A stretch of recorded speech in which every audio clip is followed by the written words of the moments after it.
I just watched this mixing seminar with Bob Powers, and he said something that really blew my mind. And I'm definitely going to be doing this from now on. So let me show you what that is. So typically when I'm working on a song or a mix, I'll create 3 return tracks right away. And this is in Logic, this is anywhere. And I'll have a room reverb, I'll have a plate, and I'll have a hall reverb. And so typically if I have a bunch of sounds, so for example, let's say the drum bus and then the music bus. And so what I'll do is I'll say, okay, well the drum bus, let's throw a little bit of that into the plate. The music bus, that needs a little bit of sparkle, let's throw that into the plate as well. So now the drum bus and the music bus are both going to this plate reverb.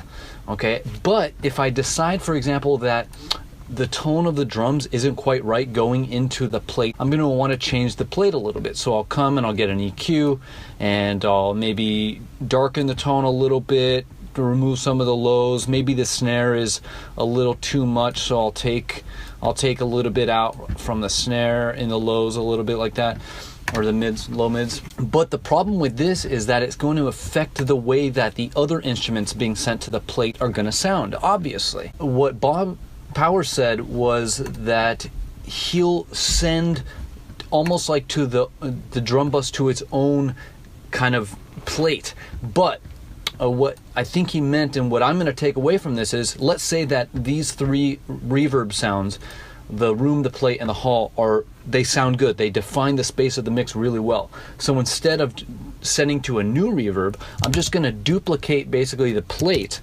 and I'll name this plate music. So this is the same plate reverb, and then this is the plate for the drums. And so now what happens is I'll send the drum bus to the drum plate, and I'll send the music to the music plate. And this way, what I could do is I can actually now affect things the way that I want to. Like, I could fix the drum sound within that plate reverb sound. I can compress it if I need to.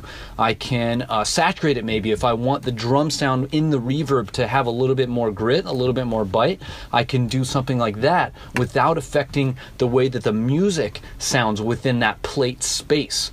And so that's really cool. I'm definitely gonna start doing that. And later on, if I want to kind of unify all the sounds of the plate reverb together, I would do this anyway, but I would just create a kind of like a reverb return, and so I would create like a plate return, and then I would go ahead and print the hall or all the plates to this guy right here. I would just route them. So let's just route them really quick. So plate return, and then I go ahead and record that in and print the track.